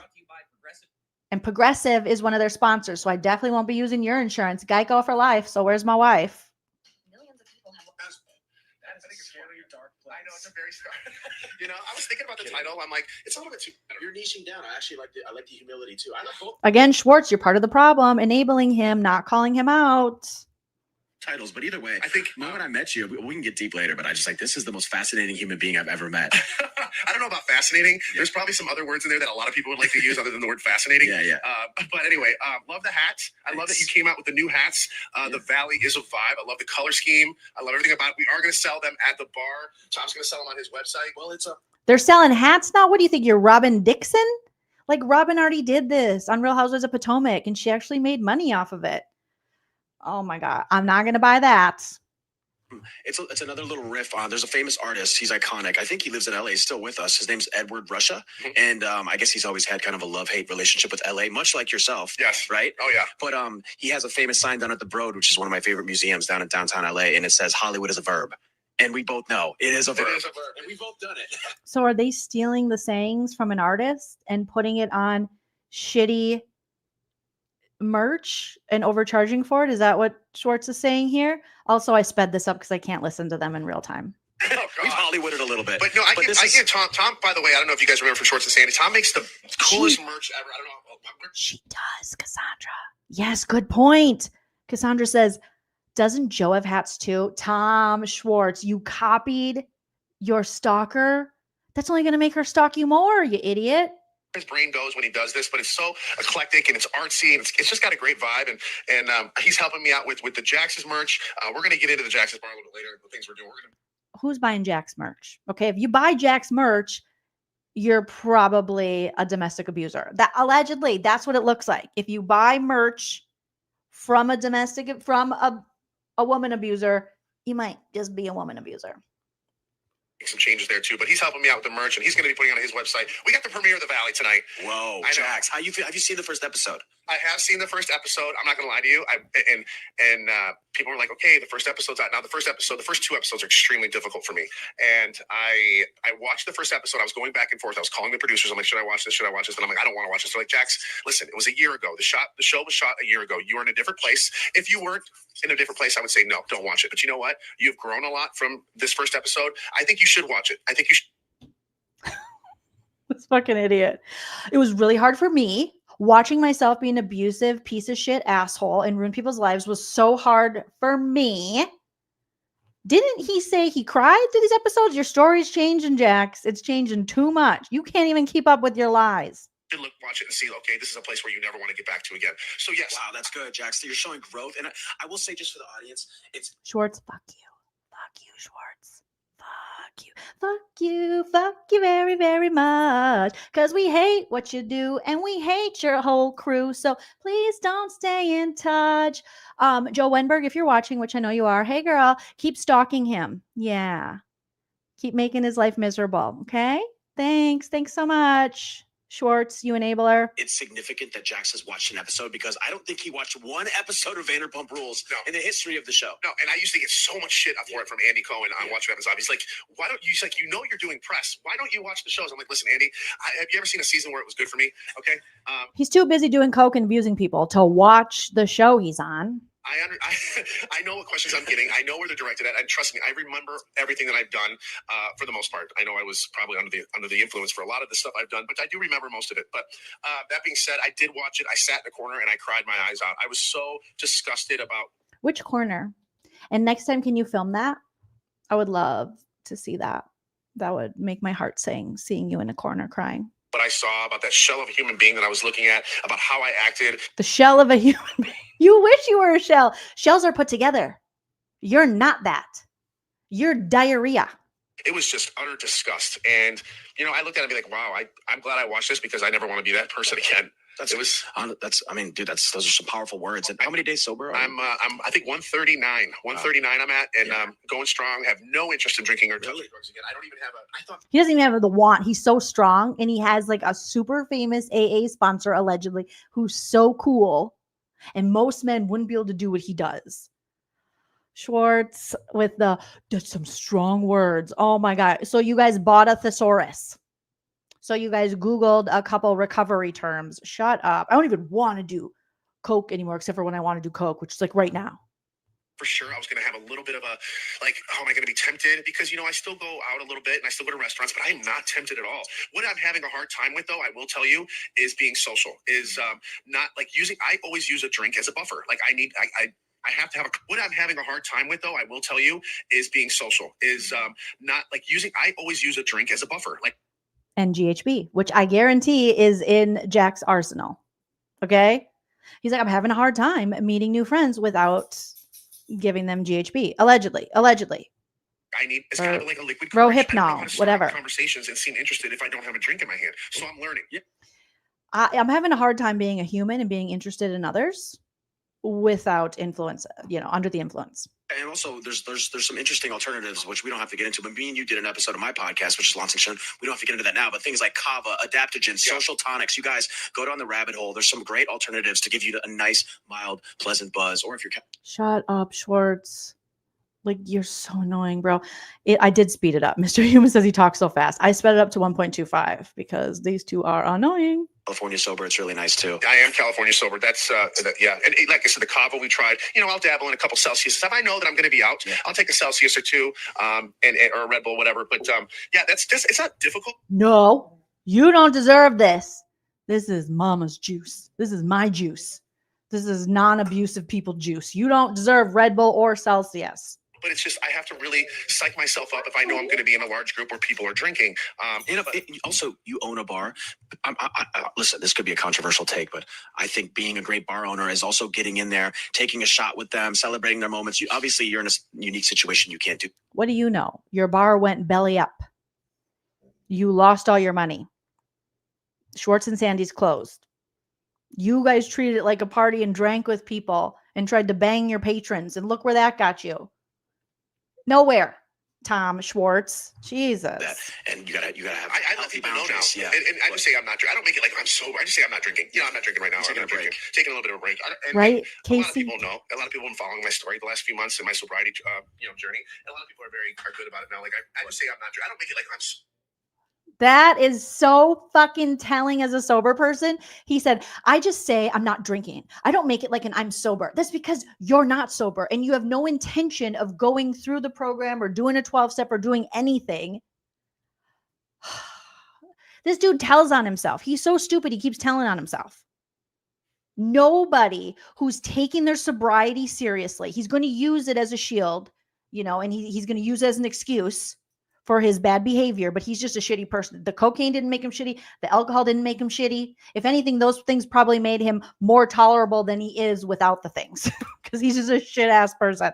But for him to say, I don't say that I'm sober. I just say that I'm taking a break. Oh, I just say I'm not drinking. I'm not drinking right now. Taking a break. Taking a little bit of a break. And a lot of people know. A lot of people have been following my story the last few months in my sobriety, journey. And a lot of people are good about it now. Like I've gone into the bar a few times, like, hey, can we do a mocktail shot with you, whatever? And that's going towards that. I've noticed too, and I don't know if it's because I follow. When you're doing all these mocktail shots and you're going to the bar, maybe you could take some of that time to go to a doctor's appointment with your son. If you're going to go out there and do all these interviews on how you love your son and use him as a human shield and,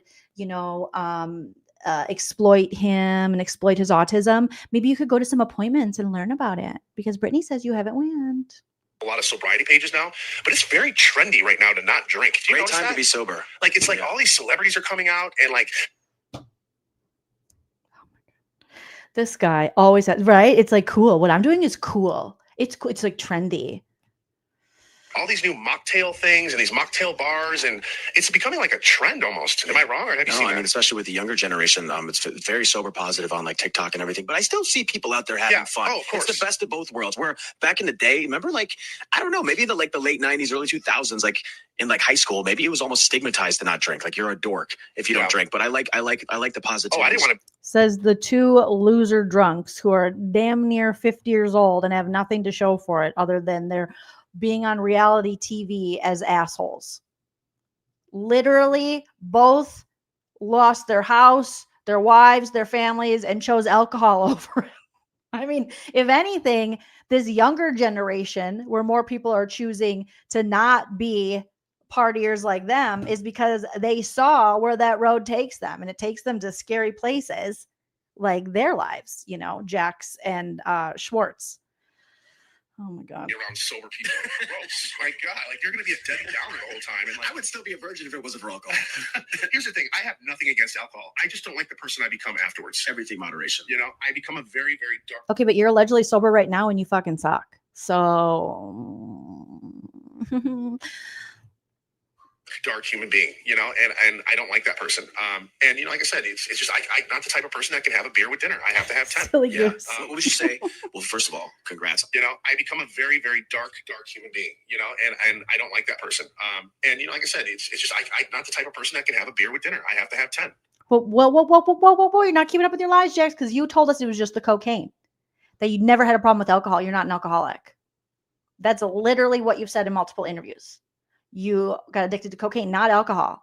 But now you're saying you can't just have a drink, you have to have 10. What is it? What would you say? Well, first of all, congrats on 139 days. Because it's hard. It's hard, especially in this lifestyle. Shut up. In this lifestyle, you guys should be at home learning to knit.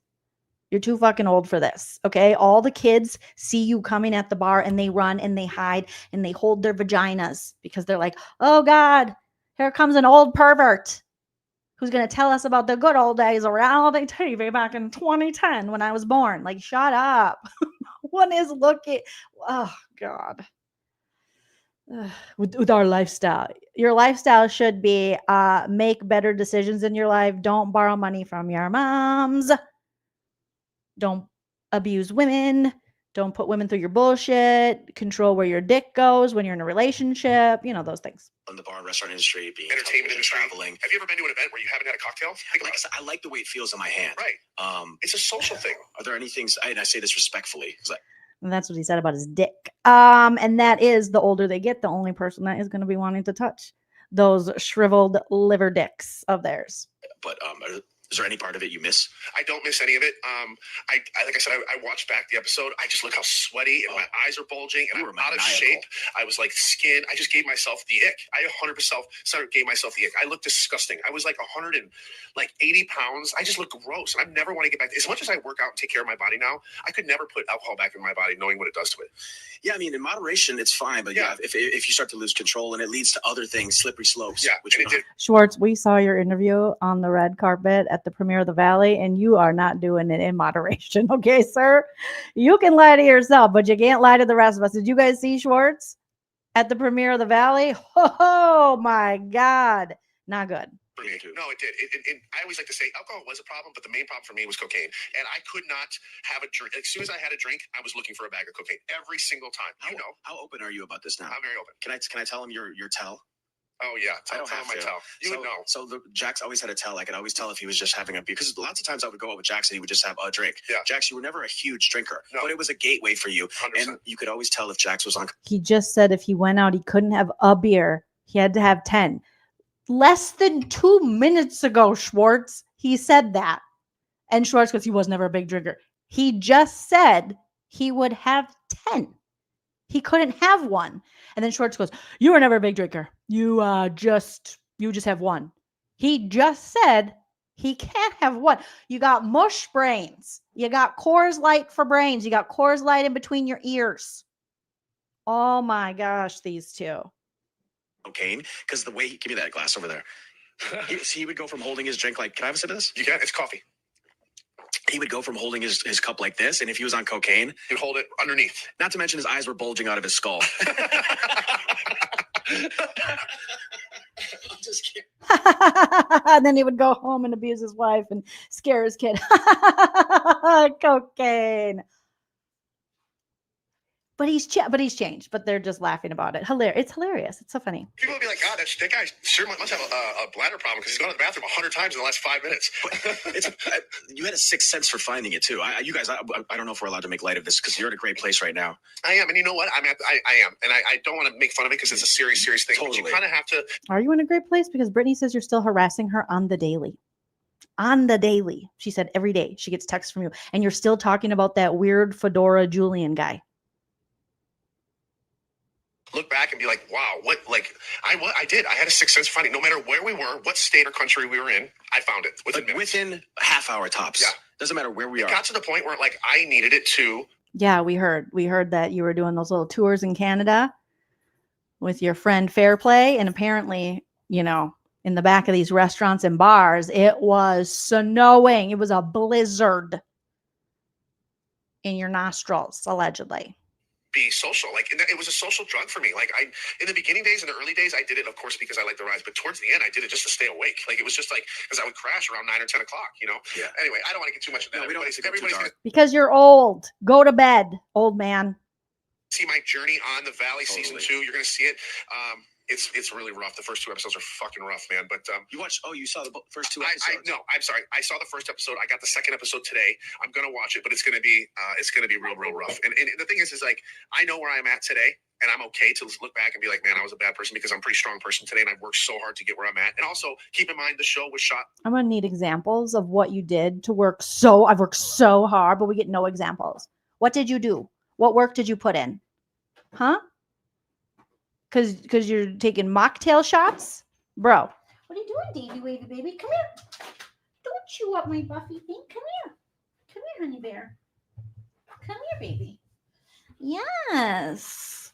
All right, hold on. I got to grab something because Dave is like, I will have Lala catching a case real quick while I grab this. Things that come out of his mouth, if he were to pull that on me, I'd be catching a case. I'd be catching a case. I'm putting claws in you, dog. I'm putting claws in you, dog. It gets my blood boiling just thinking about it.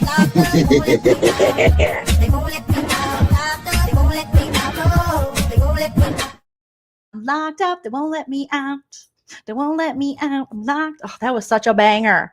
Back when it would be appropriate for me to have been doing coke. When that Akon song was on the top of the charts, that is when Schwarz and Jax should have been having these conversations about alcohol and drugs. Not now.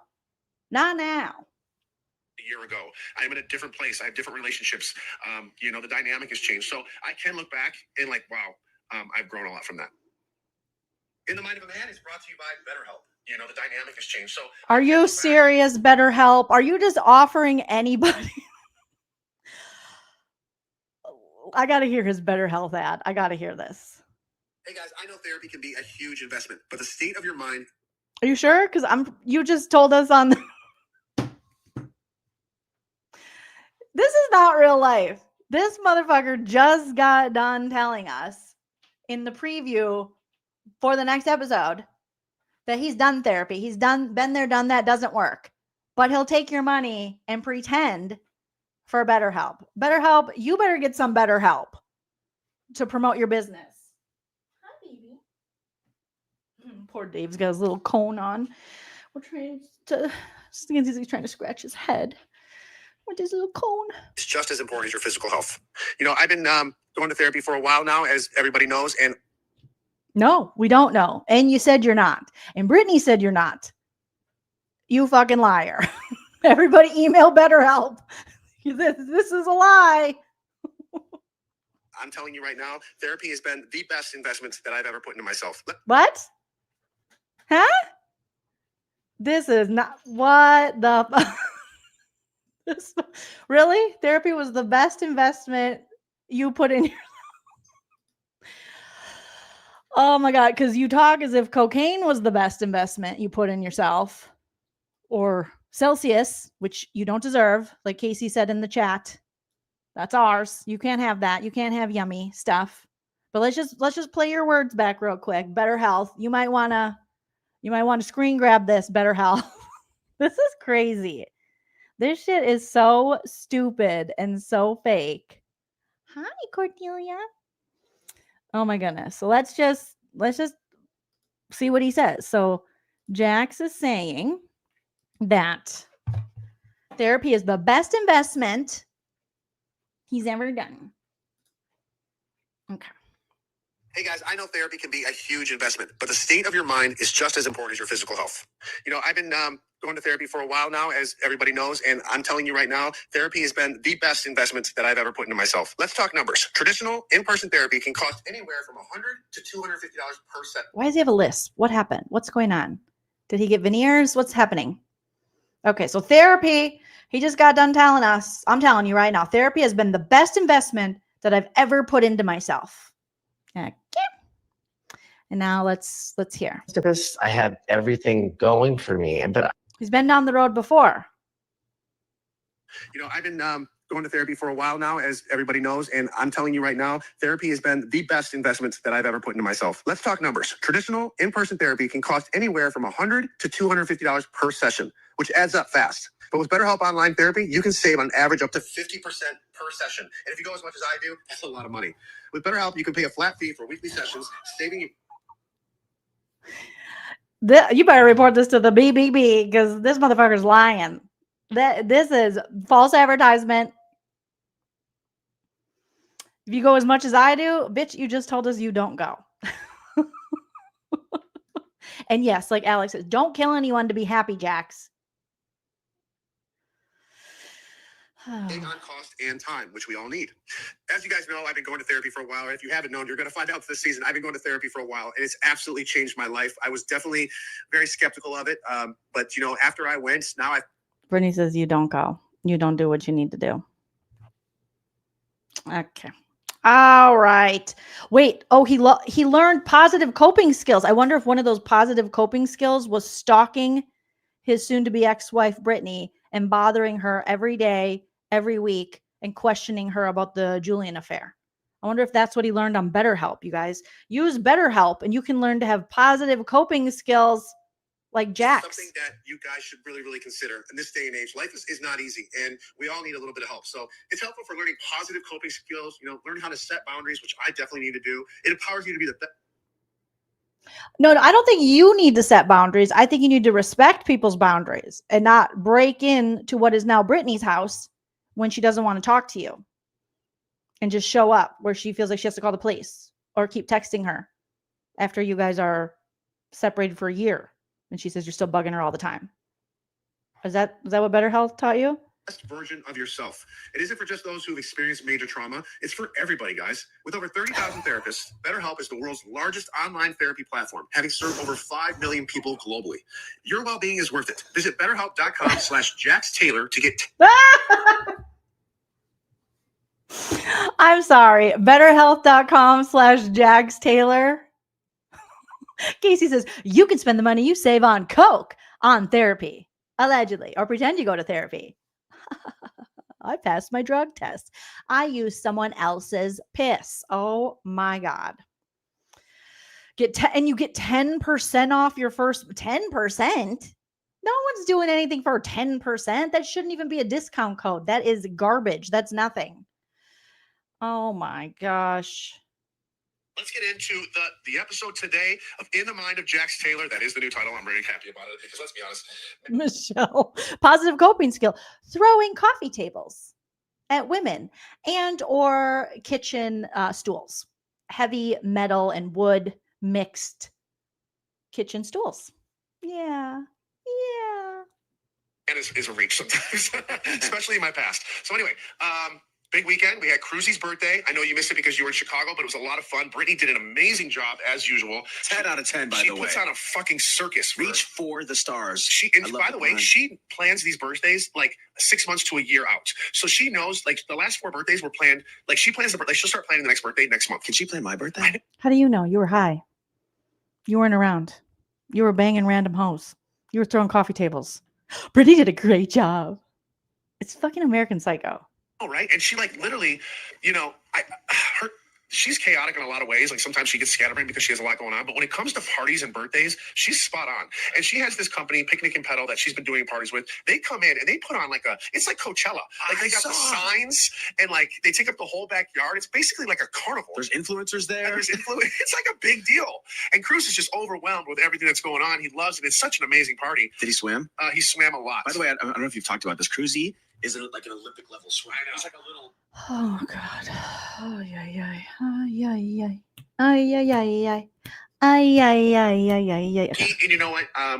Kids that are on the spectrum, I've been doing so much research and so much. I mean, this is one of the things that I've been diving into a lot lately and figuring out. I'm so excited about, you know, getting involved with a lot of autistic charities and raising awareness and meeting other parents that are going through what I'm going through and maybe just bouncing off ideas. But, you know, we found out that water is he's really into sense. I'm sorry. Brittany says you've never been to. She just did an interview and said, again, we have to keep repeating this because he keeps lying. You've never been to a doctor's appointment with Cruz about his autism. But here you are, still lying, saying, oh, you guys, I'm so excited about getting involved with a lot of autistic charities and raising awareness and meeting other parents that are going through what I'm going through. Well, you're not going through it. And maybe just bouncing off ideas for what? How to avoid your son's doctor's appointments about his autism? But Jack says, I mean, this is one of the things I've been diving into lately and figuring out. What? No, your wife, your soon-to-be ex-wife said you never been to one of the appointments. Wait, I'm sorry, what? I mean, this is one of the things that I've been diving into a lot lately and figuring out. I'm so excited about, you know, getting involved with a lot of autistic charities and raising awareness and meeting other parents that are going through what I'm going through and maybe just bouncing off ideas. But, you know, we found out. What are you going through? You're not even there taking care of them or taking them to the doctor. This isn't about you. Again, you're even making your son's autism about you. That water is he's really into sensory, okay, touching things and things like that. And water, How profound. Wow, you really learned a lot. He's really into like sensory, touching stuff. No. What? Makes him so calm. He is literally can go back and forth without taking a breath. He goes to the bottom of the pool. He was doing this since he was 2. Yeah, he's like a little fish. He's a fish, and he thrives in the water. Autistic people are fish. This guy's a fucking idiot. That word thrive. But he swims literally 7 days a week. Yeah. He's in the pool. Brittany keeps that pool at like 80. How would you know you're not there? You're literally not there. You're too busy stalking Brittany and accosting her about who she's dating to this day, she said, every day, texting. 5 degrees. So How many presents did he get stocked up? His shoe collection is insane. I know he's got a great. Stop talking about your son. Stop exploiting your son. Unless you're really going to pay attention and be an active co-parent and go to his doctor's appointments and take an active interest in him, don't exploit him on your shitty podcast that nobody likes. Oh my gosh. No, he's going to talk about Peloton. Nobody cares. Okay. I got stuck in reels on the couch, right? And I was watching the 13-hour wait to get in. Not only that, 100 In between his masturbation sessions, he sometimes accidentally hits something that isn't like big titted bitches getting railed, and he fell into like, you know, something online that wasn't that, and he's like, guess that counts as research, and then right back. He was looking for ass play, and it auto-corrected to autism one day. And so then he read like 2 sentences. He was like, sensory, got it. Back to ass play. 2-degree heat, 13-hour waiting lines, 7-hour bathroom lines. I saw the lines of girls just putting clothes over their face because they couldn't handle the smell. And people are demanding their money back. Mind you, it was like, I think, don't quote me on this, but I read some girl, it was like $600 just to get the parking spot for your car. And then you got 3 or 4 guys packed in your car. You're irritable, you're hungry, you're exhausted, and you're not even inside yet. And you feel like you want to throw a cop. Is he talking about Coachella? Listen, first of all, guys, if you've never been to Coachella, Coachella is fun. It was fun 10 years ago. What do you know, old man? Let people have their fun. Quit watching reels. Quit watching women in line for the bathroom at Coachella, you sicko. Put your dick in your pants. Knock it off. Oh my gosh. I went to Coachella, well, for one day. It was a Sunday afternoon because I'm an older lady now, okay? And I went with my friend Katie and we saw Bjork. And then we stayed for Blink 182 and it wasn't worth it. I'll tell you that. We should have left. But Bjork was worth it. But it was perfectly nice. But again, I live out here, so I just drive there. We park. I found flushable toilets. I was fine. And snacks. Oh my gosh. But he's going to talk about, it was a different time 15 years ago. There's no American Express tents, no Pepsi tents. Sir, you just did a Better Health commercial and nothing about your health is better and you don't go to therapy. What are you talking about? Everything's too commercialized as you just did a bunch of commercials. Oh, goodness. No. Yes, There's no way that I have people so are many sober people in my life that I know that go every year and they love it. They don't drink or do any type of drugs. I'm talking mushrooms, weed, you know. California sober. Okay, so they're doing something. Yeah. I just can't imagine walking around in 102-degree heat in the desert.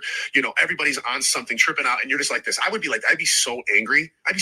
Listen, I'm not strong. I don't want to. I thought you were a better person. I thought you're better now. You don't get angry. That would make you angry? Oh, yeah. Sway people from going, but yes, it's what you make of it. I'm not swaying people. Listen, my little podcast is not going to sway thousands of people to go to Coachella. Yeah. They're not. It's cool. But like I said, Tom and I have been very, very spoiled over the years because we get the nice hotels, we get the artist bands, the VIP. And even that, getting those bands is still stressful. We still had to walk a mile just to get inside. Yeah. You're still trying to sneak alcohol in. Who has to walk a mile to get inside Coachella? What's wrong with this dude?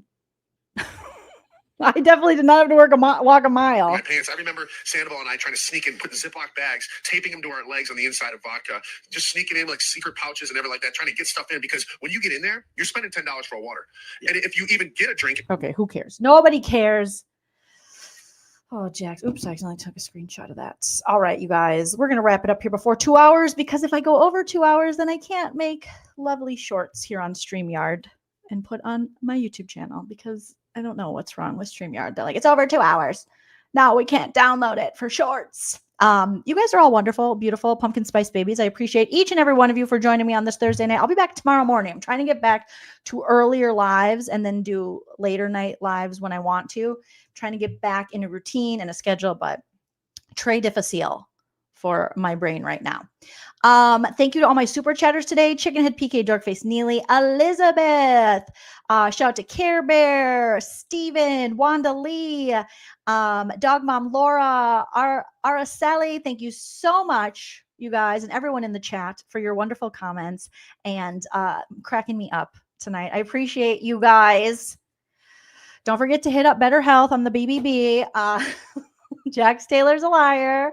And I'll be back tomorrow. I think I scheduled it for like 10:30 Pacific time in the morning. And we have Karen Read, the trial starting on Tuesday with opening statements. I mean, I should say they already did motions this week. But we have that. And speaking of that, I found this clip. Okay, I'm still under 2 hours. Come on, Jolene. Where this guy from Court TV said this about Karen Read. And we're going to be, roasting and recapping and commenting on the retrial. But this was a pretty crazy clip. John's boyfriend, Karen Read, killed him. Oh my God. I had no idea that Karen was John's boyfriend. John's boyfriend, Karen Read, killed him. Oh, man. Lots to unpack there. All right, you guys, don't forget to smash that like, leave a comment.